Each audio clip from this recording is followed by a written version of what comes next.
আজ দোল আর সকালেই রঙের উৎসবে মাতছেন সকলে। সাধারণ মানুষের সঙ্গে তৃণমূল কাউন্সিলর লিপিকা মান্না তিনিও উৎসবে সামিল হয়েছেন। রুবি থেকে অ্যাক্রোপলিস মল পর্যন্ত প্রভাত ফেরি করলেন।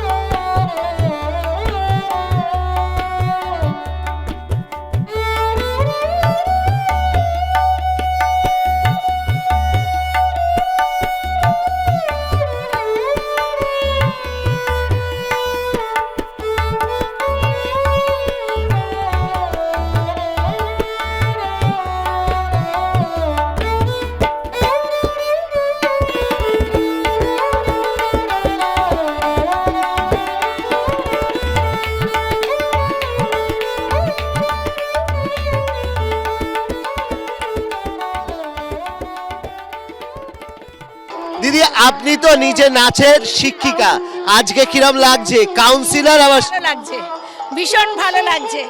সব সময় তো কাজ করি, একটু নিজের মতো করেও বাঁচতে দেওয়ার সুযোগ আমাদের মাননীয় মুখ্যমন্ত্রী মমতা বন্দ্যোপাধ্যায় করে দিয়েছেন। আমরা যারা শিল্পীরা তারা প্রত্যেকে নিজের জায়গায় আমরা কাজ করতে পারি। সেই নাচের মাধ্যমে আজকে যে এই বসন্ত উৎসব, শান্তিনিকেতনে সেই মহল, সবাই তো যেতে পারে না, শুধু শুনেছে, টিভিতে দেখেছে, কিন্তু আজকে তারা এর মধ্যে দেখতে পাচ্ছে। মঙ্গলবার দোলযাত্রা, সাজো সাজো রব লেক কালীবাড়িতে। দোলের দিন এখানে দেবী কালীর পায়ে আবির দিয়ে শুরু হয় মাতৃ আরাধনা। পাশাপাশি মন্দিরে প্রতিষ্ঠিত জগন্নাথ, বলরাম, সুভদ্রারও বিশেষ পুজোর ব্যবস্থা করা হয়। দোল পূর্ণিমার পুণ্যতিথিতেই নবদ্বীপে জন্মগ্রহণ করেছিলেন শ্রী চৈতন্য মহাপ্রভু। লেক কালীবাড়িতে দোলের দিন চৈতন্যদেবেরও আরাধনা হয়। কৃষ্ণের পুজো হয়, সঙ্গে শ্রী চৈতন্যদেবেরও কিন্তু জন্মোৎসব পালন করা হয়। সেটাও এই মন্দিরেতে যেহেতু এখন জায়গাটা খুব অপতুল, আমরা আমাদের সামনেই যে জায়গাটা রয়েছে, যেখানে দুর্গা পুজো থেকে আরম্ভ করে একবারে বাসন্তী পুজো পর্যন্ত হয়, সেখানেই কিন্তু আয়োজনের বন্দোবস্ত করা হয়েছে।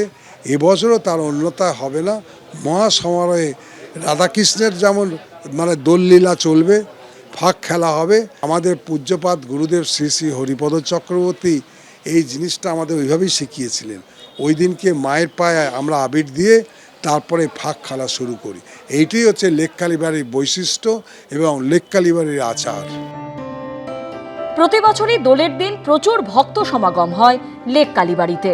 ভক্তি আবেগে মেতে ওঠেন সকলে। অর্ণব মুখোপাধ্যায়ের রিপোর্ট, এবিপি আনন্দ। এবিপি আনন্দ, এগিয়ে থাকে, এগিয়ে রাখে।